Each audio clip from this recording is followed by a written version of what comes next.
Assalamualaikum warahmatullahi wabarakatuh. Nama saya Muhammad Nafi Gifari dari kelas 12 IPA. Hari ini saya akan membawakan kultum yang berjudulkan 7 golongan yang mendapatkan naungan pada hari akhir. Alhamdulillahirrabbilalamin. Wassalatu ala asrofil anbiya'i wal mursalin Sayyidina wa maulana Muhammadin wa ala alihi wa ashabihi ajma'in amma ba'd.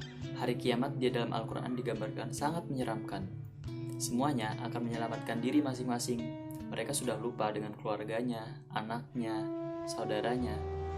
Pada hari itu pun, matahari digambarkan sangat panas. Hari biasa saja, dari jauh pun udah panas, apalagi ini dari dekat. Namun dalam hadis Nabi SAW, beliau menyebutkan ada 7 golongan yang akan mendapatkan naungan di hari akhir nanti dari Allah Subhanahu Wa Taala, dan tidak ada naungan lagi di hari itu. Saya di sini akan membacakan artinya saja. Dari Abu Hurairah radhiyallahu anhu, dari Nabi Shallallahu Alaihi Wasallam, beliau bersabda, 7 golongan yang dinaungi Allah di dalam naungannya pada hari di mana tidak ada naungan kecuali naungannya, yaitu imam yang adil, pemuda yang tumbuh dalam beribadah kepada Tuhannya, seseorang yang hatinya bergantung di dalam masjid, 2 orang yang saling mencintai, yang bertemu dan berpisah karena Allah Subhanahu Wa Taala, seorang laki-laki yang diminta atau digoda seorang perempuan yang memiliki pangkat dan paras cantik, namun ia berkata, sungguh aku takut Allah. Seseorang laki-laki yang mensedekahkan hartanya dengan sembunyi-sembunyi, sampai tangan kirinya tidak tahu apa yang disedekahkan oleh tangan kanannya, dan seseorang yang menyebut atau ingat Allah ketika sendiri hingga kedua matanya menangis. Dari hadis riwayat Al-Bukhari.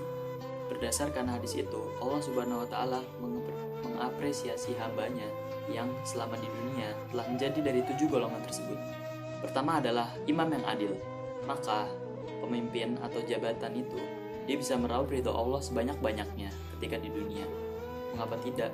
Allah Subhanahu Wa Taala sangat mengapresiasi pemimpin yang adil sama rakyat-rakyatnya, tidak menzalimi rakyatnya dengan ucapan atau tindakan yang tercela. Sehingga ketika dia menjadi pemimpin yang adil, Allah akan menaikkan derajatnya. Allah akan memberikan naungan di hari akhir nanti, dan dia mendapatkan balasan yang setimpal atas perbuatannya. Kedua, pemuda yang tumbuh dan beribadah kepada Allah Subhanahu Wa Taala.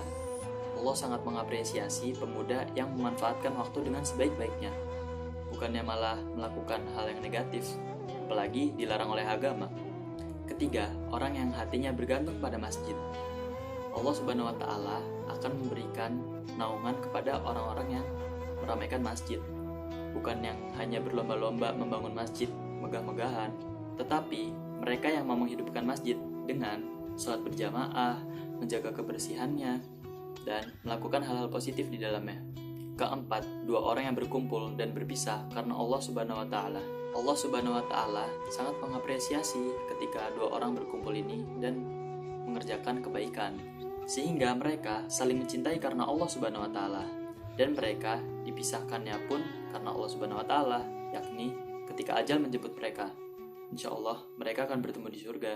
Yang kelima, seseorang laki-laki yang menolak diajak wanita cantik dan memiliki pangkat untuk berzina. Meskipun di dalam hadis disebutkan laki-laki, tapi ini berlaku juga untuk wanita yang menolak untuk berbuat zina dengan laki-laki. Sungguh Allah Subhanahu Wa Taala sangat mengapresiasi kekuatan iman yang dimiliki oleh hambanya, dan mereka akan mendapatkan naungan di hari akhir nanti. Yang keenam adalah seseorang yang mensedekahkan hartanya dan dengan ikhlas dan tidak ada unsur pamer sama sekali. Bahkan di dalam hadis pun tangan kirinya saja tidak tahu apa yang disedekahkan tangan kanannya.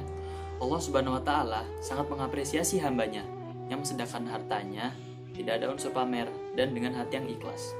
Yang ketujuh, orang yang mengingat Allah Subhanahu Wa Taala waktu sendiri, bahkan sampai dirinya menangis. Allah Subhanahu Wa Taala sangat mengapresiasi hambanya yang masih mengingat dirinya, bahkan di waktu sendiri. Bukan hambanya yang waktu sendiri malah melakukan hal-hal yang dilarang oleh agama. Tidak hanya ingat kepada Allah Subhanahu Wa Taala, mereka juga meratapi dosa-dosa mereka. Mereka mensyukuri nikmat yang telah diberikan oleh Allah Subhanahu Wa Taala kepada mereka, bukan yang nangis malah di shoot kamera. Demikianlah 7 golongan yang akan mendapatkan naungan dari Allah Subhanahu Wa Taala nanti, di mana Allah Subhanahu Wa Taala tidak akan memberikan naungan lain selain dari 7 golongan tersebut. Semoga kita menjadi salah satunya. Amin. Wallahu a'lam bishawab. Demikianlah kultum singkat dari saya. Semoga ini bisa bermanfaat buat kita semua. Amin ya rabbal alamin. Sekian dari saya, mohon maaf bila ada kesalahan. Wassalamualaikum warahmatullahi wabarakatuh.